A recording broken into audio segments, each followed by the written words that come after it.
My apologies to all my viewers, my loyal YouTube viewers. Everything looks different now because I couldn't get my computer to work properly.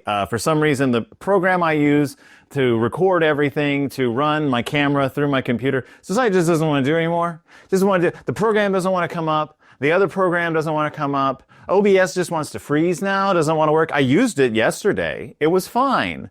So not only do you have to deal with the fact that I have no beard, and I have a haircut, you also have to deal with the fact that I can't figure out where to look at this camera because I'm using my phone, and I also probably sound weird because I'm using a different mic system. So bear with me, because I did a lot of research for this book, and I didn't have an intro anyway. So I'll see you on the other side of dawn.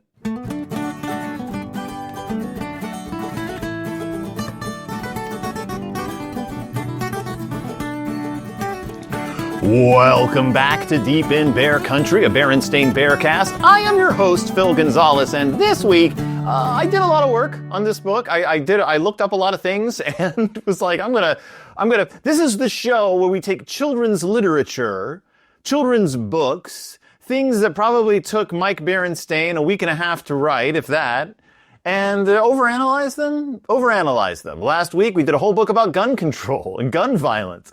This week it is, how realistic is this book about space? That's right. This week's book is the Berenstain Bears BLAST OFF! And I'm showing on the screen right now, I'm actually holding a digital version of this book because I own it digitally. This is an I Can Read book, level 1, beginning reader, Berenstain Bears BLAST OFF. It's by Mike Berenstain, and it is from 2023. That's right. Where am I looking? I don't know where to look. Is this okay? Should I just look right here? If you're listening along and I have no idea what I'm doing, I'm in a panic glancing around the screen of my phone that I'm recording this on, because once upon a time recording a video on your phone was easy, but now if you try to do it in landscape, you don't know where to look. You don't know where to look. The camera's over here, but my face is right here. I don't know what's going on. In any case, the Berenstain Bears BLAST OFF 2023. It's a simple book, so of course I'm going to overdo it. Normally my notes would be right in front of me on the monitor, but I don't have a monitor right now. So let's talk about this book and see what it's all about. So the Berenstain Bears BLAST OFF is a space book. So what happens is the Berenstain Bears go to the Bear Country Space Center, which is clearly modeled, in name at least, on the Johnson Space Center in Houston, Texas. So, well, outside of Houston, is it in Houston, Texas? I don't actually know. Houston's a weird city. It is large and vast, and it contains multitudes. And by multitudes, I mean it literally contains other cities within its city limits. Like if you look at a map of Houston and you look at a map of what you would think are the surrounding exurbs, they are actually within the city limits, but they have their own like city councils and stuff, but they are within the city limits of Houston, Texas. So I don't know if is the Johnson Space Center in Houston? I don't know. I went to it a lot as a kid. In any case, they go to the Bear Country Space Center, which is supposed to be the Johnson Space Center. And it's called BASA, Bears Aeronautics and Space Administration, which is like the National Aeronautics and Space Administration, which is like NASA, only they call it BASA. And I'm really impressed that they decided to use, as the logo for BASA, just some yellow pennants. Like, it's just like they took some football pennants and wrote BASA on them. I understand that Mike had other things to worry about when making this book, but there's no BASA logo. It's just the word BASA, seemingly in somebody's handwriting, written on a bunch of yellow flags. Also, the Johnson Space, or the Bear Country Space Center, seems to be made out of wood and glass. And I appreciate, don't get me wrong, I actually appreciate that Mike went to the trouble of making the Bears equivalent of the Johnson Space Center look like it's made out of trees. Very tall trees, because this is a huge center, so these incredibly tall, old-growth trees. But they're going to the BASA. They're going to BASA. They're going into the visitor's entrance. It says it right on the door, visitor's entrance. So off the bat, we know, okay, they're not visiting anyone besides themselves. This is not actual factuals thing. This is the National Space Center, BASA. Instead of national, though, it's Bears. I don't know how Bears, like, it's still national. Just call it NASA. It's still national. In any case. Next page. So they're given a tour through a guide. And here's the point where I started going, oh, right, these books aren't necessarily canon. They're not necessarily realistic. They're not necessarily within the world of the Berenstain Bears proper. These are sort of fantasy books. These, not I can read, but these like easy reader books.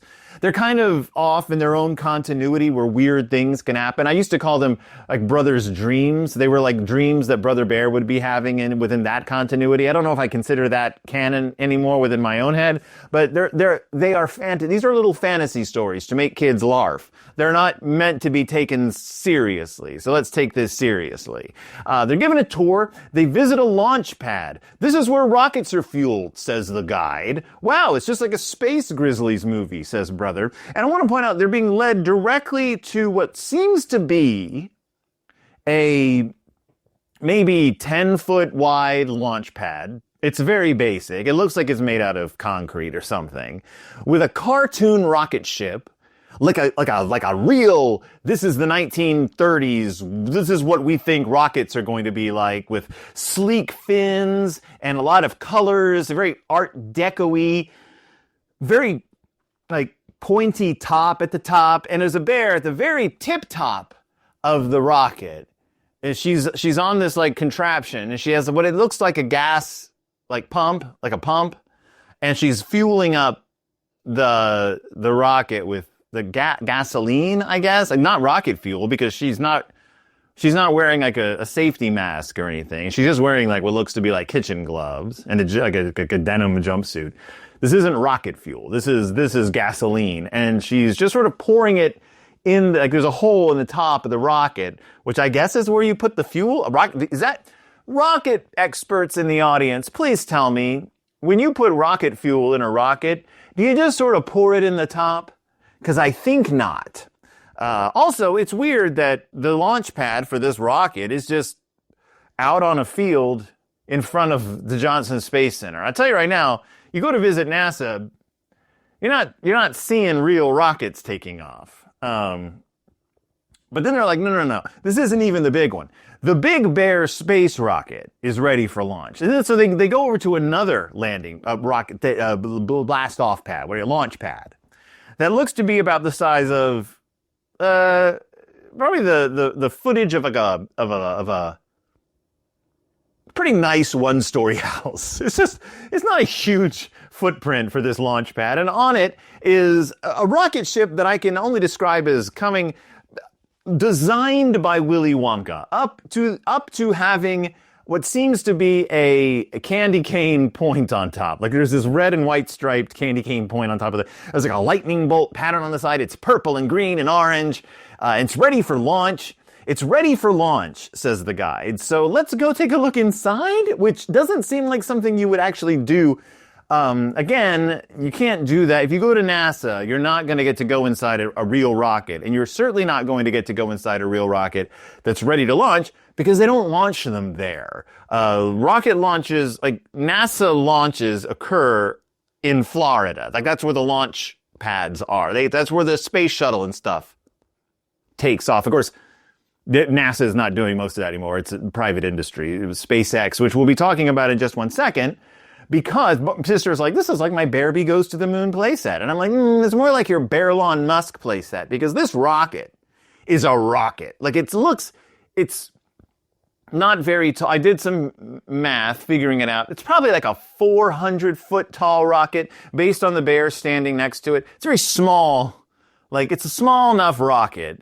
It's got a door in the side like in a 1930s serial. But it's a rocket. Like it doesn't have big fall-away boosters on the side. It doesn't look like it's not a space shuttle. It looks like a single-use rocket. Like you're going to have the payload, you're going to go up, you're going to circle, you're going to go into probably orbit. Like this looks like an orbiter. It's not like an intergalactic spaceship. But you're going to go up in the rocket, you're going to do some your orbiting, maybe you'll dock with the space station, I don't know. But then you'll come back down, and it looks like the rockets that SpaceX has been trying to build recently in the last few years, where they can rocket up and then land back down on their own like in a cartoon. That's what this seems to be, this Bassa rocket, although it is also purple and has giant Art Deco fins on the side. So kudos to Mike for I don't know, making it look fun, but they're actually allowed to go, like, ride up to the rocket's door and go inside. And so and Papa's like, wow, it's just like an old Bear Trek TV show, and you see him, like, imagining Bear Trek, and you see, like, a bear Spock, he's giving the Vulcan salute. You see an incredible William Shatner bear with, like, William Shatner hair. And then next to William Shatner bear is a Nichelle Nichols bear, as Uhura, whoever that is. In the bear world. And which leads me to wonder, was Bear Trek the first TV show in Bear Country to have an interracial kiss? I don't know. Mike, will you answer that question? So they're looking around the spaceship and Papa sees a button that says do not touch. And it's just there. It's just a red button. It says, and with like a cardboard sign above it, it says do not touch. So Papa, of course, pushes it. Oh no, what happens? The rocket ship takes off. And let me explain to you a little bit of something. It's called Space Camp. It was a 1986 movie starring Leah Thompson. I think Joaquin Phoenix was in it as a little boy, and a lovable robot who accidentally get launched in the space shuttle into space, and the robot has to save them or something. And also the guy who played Lamar in Revenge of the Nerds. This is a space camp scenario here. Whoops. But you know what? For even people even older than me, this is your far out space nuts stitch. This is a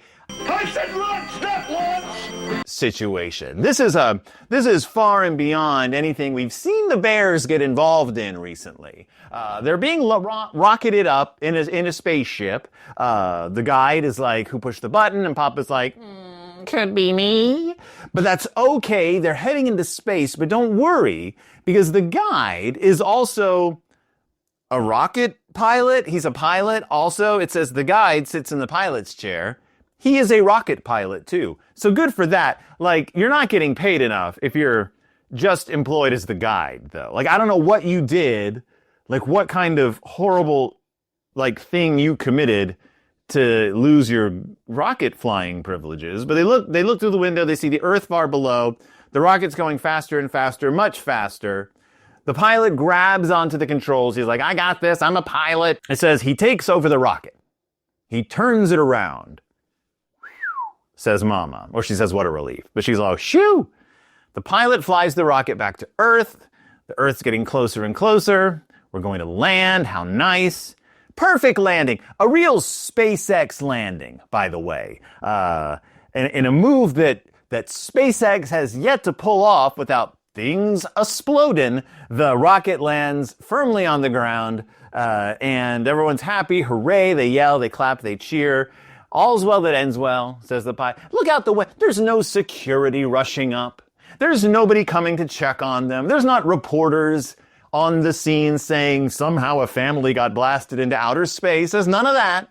It's just the family. Papa looking sheepish. I just wanted to see what that button was for, says Papa. They get out of the rocket. Papa kisses the ground. Sweet, sweet Earth, he says. No more space travel for me.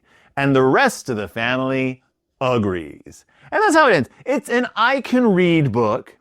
It's a first-time reader. It's a simple little tale of the bears having a wacky adventure in space. They're more like a wacky adventure at NASA, because they're only in space for a couple of pages. There's not a whole lot of space in this. And I can see where Mike was like, I want to draw a fun rocket ship. I want to draw a fun rocket ship. Let me do that, and they'll go up, they'll come back down.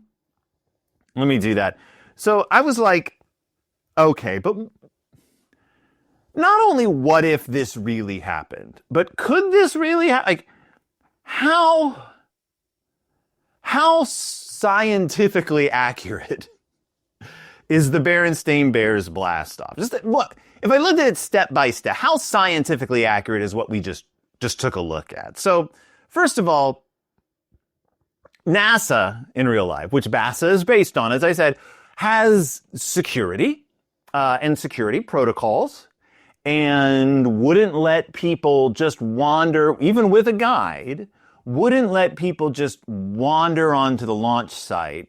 Wouldn't it? You're not allowed to just walk up to the space shuttle. There's like a lot of reasons they wouldn't let you do that. SpaceX wouldn't let you just do that. You can't just walk up to a spacecraft. You've got to like have clearance and have a reason for being there. Also, there would be astronauts already in that rocket. If it was prepared for launch, if it was ready to go, the astronauts would have been in that rocket hours before. Hours before. The countdown to launch begins hours before 10 to 1. Like that's the last 10 seconds or 20 seconds, whatever they do the loud countdown. It starts counting down hours in advance. Because you gotta get the scientists up there, you gotta get the astronauts up there into position, you gotta get them locked and loaded, you gotta make sure everything is square, you gotta run all kinds of safety checks.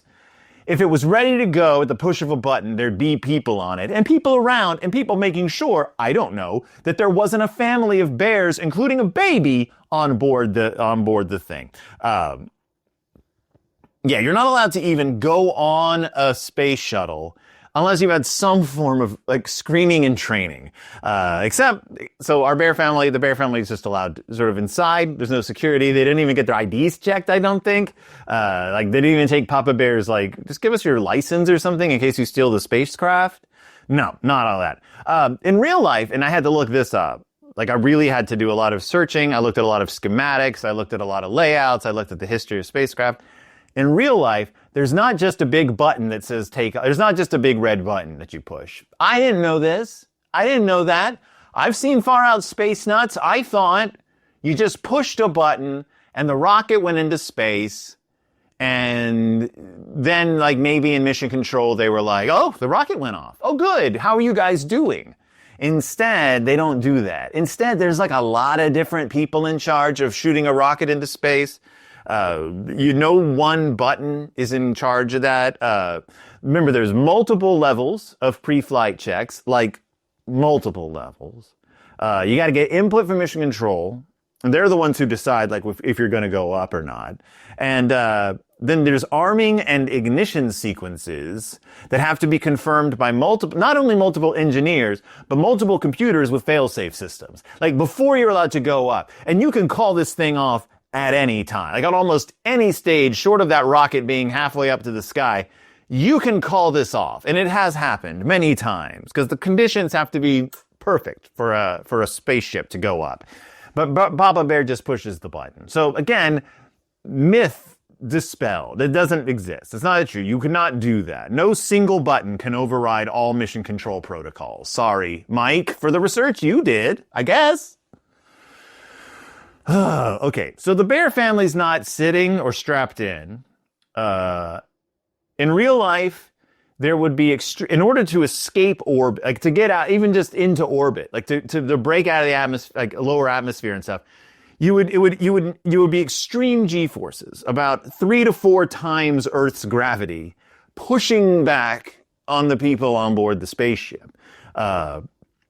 You would have trouble moving, breathing, or remaining conscious. This is one of those things that astronauts go through a lot of training to learn how to withstand and to be able to withstand the G-forces.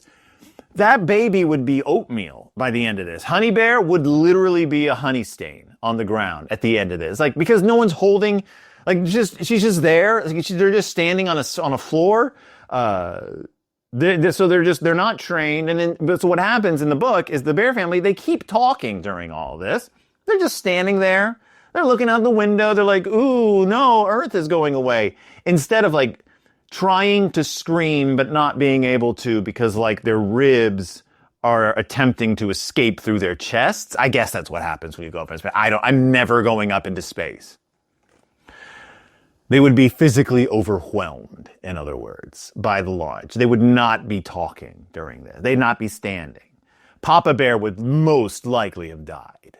I'm just saying. In addition to all the other things that should have killed Papa Bear throughout the years, being unseated during a rocket launch is probably at the tip top of that list. So the rocket goes off. We saw that. So the rocket would have had to have gone into orbit. Which would have required it requires a lot of education, training. You got to get that rocket up into orbit. It's got to break through the gravity and then enter orbit. And then then you've got to like wait for a window to re-enter. Like once you're up there, then there's like calculations they have to do. Like, okay, we have a window for re-entry. You got to make sure you're not going to, I don't know, crash into any airplanes coming down. I don't know why, but there's like, instead, a guy just grabs the controls and he's like, I got this. And he sort of turns it around because like it's a car. Space isn't a car. It's not a road. You can't just turn the steering wheel. You'd have to like you're going up super fast. And in order to like slow down enough to like stop, like there would have to be like other boosters, like shooting you in the other direction, but like just enough to like turn you that and then stop you from spinning and then come back down, which you probably will just result in you smashing into the ground at that point and killing a bunch of people, including your passengers. I don't know. Sounds horrible. I'm just trying to give you an outline of what could really have happened in this book. So yes, this quote violates orbital mechanics. Because also, spacecraft returning to Earth can heat up to 3,000 degrees Fahrenheit, and require special parachutes or controlled burns for a safe landing. And this guy lands this rocket like the SpaceX rocket. He just kind of turns it around and turns it back to front and lands it sitting pretty on the launch pad, with no parachutes, no heat shields, no braking mechanism. He's good. He's there. He's just like, we're down on the ground. Everything's fine. So in real life, they would have like burned up on re-entry. They would have been a cinder. We've seen in the past, it literally happened. Spaceships, there's a lot going on, a lot that can go wrong. It's more than just grabbing the yoke and turning it around, Mike. You can't do it. You can't do it. So once they're up, they would be affected by microgravity, radiation exposure, and sensory disorientation. Which, okay, they're only up there for a few minutes, so probably not like the stuff like muscle atrophy. They're not up there for weeks. But they would have physiological challenges above, like, just for that brief period of time. But we never even see them lose gravity. They never enter microgravity. There's no indication they ever start floating. Honey Bear's not like, woo! Doesn't happen. Wouldn't happen. Couldn't happen. And then finally, if this actually somehow happened, there would be an emergency protocol that would attempt to abort the launch.